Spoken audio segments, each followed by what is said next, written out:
ನಿಮ್ಮೂರಲ್ಲಿ ರಿಪಬ್ಲಿಕ್ ಕನ್ನಡ ವಿಶೇಷ ಬುಲೆಟಿನ್ಗೆ ಸ್ವಾಗತ. ನಾನು ಶ್ರೀಪಾದ್ ಪಾಟೀಲ್.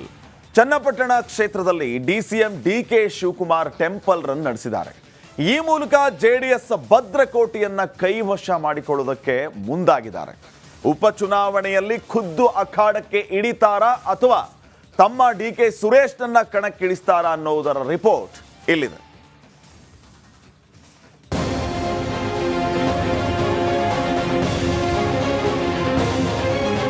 ಎಚ್.ಡಿ. ಕುಮಾರಸ್ವಾಮಿ ಸಂಸದರಾಗುತ್ತಿದ್ದಂತೆ ಚನ್ನಪಟ್ಟಣದ ಶಾಸಕ ಸ್ಥಾನಕ್ಕೆ ರಾಜೀನಾಮೆ ನೀಡಿದ್ರು. ಜೆಡಿಎಸ್ ಭದ್ರಕೋಟೆ ಆಗಿರುವ ಚನ್ನಪಟ್ಟಣದಲ್ಲಿ ದಳಪತಿ ರಾಜೀನಾಮೆ ನೀಡುತ್ತಿದ್ದಂತೆ DCM DK Shivakumar full active ಆಗಿದ್ದು ಟೆಂಪಲ್ ರನ್ ನಡೆಸಿದ್ದಾರೆ. ಕೆಂಗಲ್ ಆಂಜನೇಯ ದೇವಸ್ಥಾನಕ್ಕೆ ಆಗಮಿಸಿದ ಡಿಕೆ ಶಿವಕುಮಾರ್ಗೆ ಅದ್ಧೂರಿ ಸ್ವಾಗತ ಕೋರಲಾಗಿದ್ದು ಮುಂದಿನ ಸಿಎಂ ಡಿಕೆ ಶಿವಕುಮಾರ್ ಅಂತ ಕಾರ್ಯಕರ್ತರು ಘೋಷಣೆ ಕೂಗಿದ್ರು.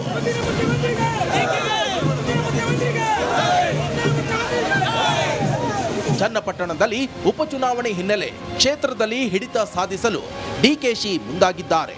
ಲೋಕಸಭಾ ಚುನಾವಣೆಯಲ್ಲಿ ಡಿಕೆ ಸುರೇಶ್ ಸೋಲಿನ ಸೇಡು ತೀರಿಸಿಕೊಳ್ತಾರಾ ಅನ್ನೋ ಕುತೂಹಲ ಮೂಡಿದೆ. ಇನ್ಮುಂದೆ ಚನ್ನಪಟ್ಟಣದ ಋಣ ತೀರಿಸುವ ಕೆಲಸ ಮಾಡ್ತೀನಿ ಎಂಬ ಹೇಳಿಕೆ ಮತ್ತಷ್ಟು ಕುತೂಹಲ ಮೂಡಿಸಿದೆ. ಇಡೀ ದಿನ ಮಾತ್ರ ಇರುವುದಿಲ್ಲ.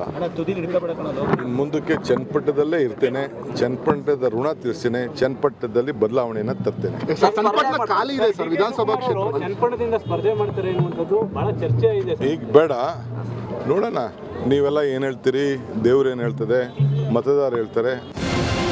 ಇನ್ನು ಕೃಷಿ ಸಚಿವ ಚಲುವರಾಯಸ್ವಾಮಿ ಡಿಕೆ ಶಿವಕುಮಾರ್ ಸ್ಪರ್ಧೆ ಅಗತ್ಯವಿಲ್ಲ, ಡಿಕೆ ಸುರೇಶ್ ಸ್ಪರ್ಧೆ ಮಾಡಬಹುದು ಅನ್ನೋ ಮೂಲಕ ಮತ್ತಷ್ಟು ಕುತೂಹಲ ಮೂಡಿಸಿದ್ದಾರೆ. ಡಿಕೆ ಶಿವಕುಮಾರ್ಗೆ MLA ಆಗಿ DCM ಇದ್ದಾರೆ. ಅದು ಯಾರು ಮಾತನಾಡ್ತಾರೆ ಅನ್ನೋಂಥದ್ದು ಸರ್ ಗುರು, ಅದೆಲ್ಲ ಮಾತನಾಡ್ತಕ್ಕಂಥದ್ದು ಊಹಾಪವ, ಅವೆಲ್ಲ ಬಿಡಿ.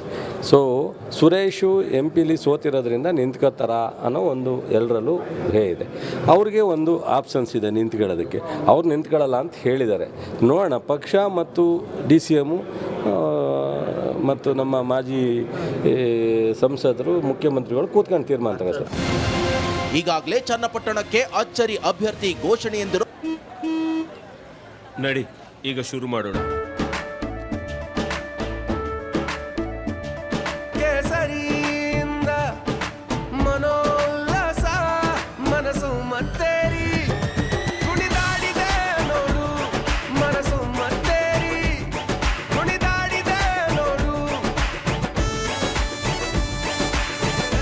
ಕ್ಷಣ ಕ್ಷಣವೂ ಆಚರಿಸಿ ಕೇಸರಿ ಹಬ್ಬ.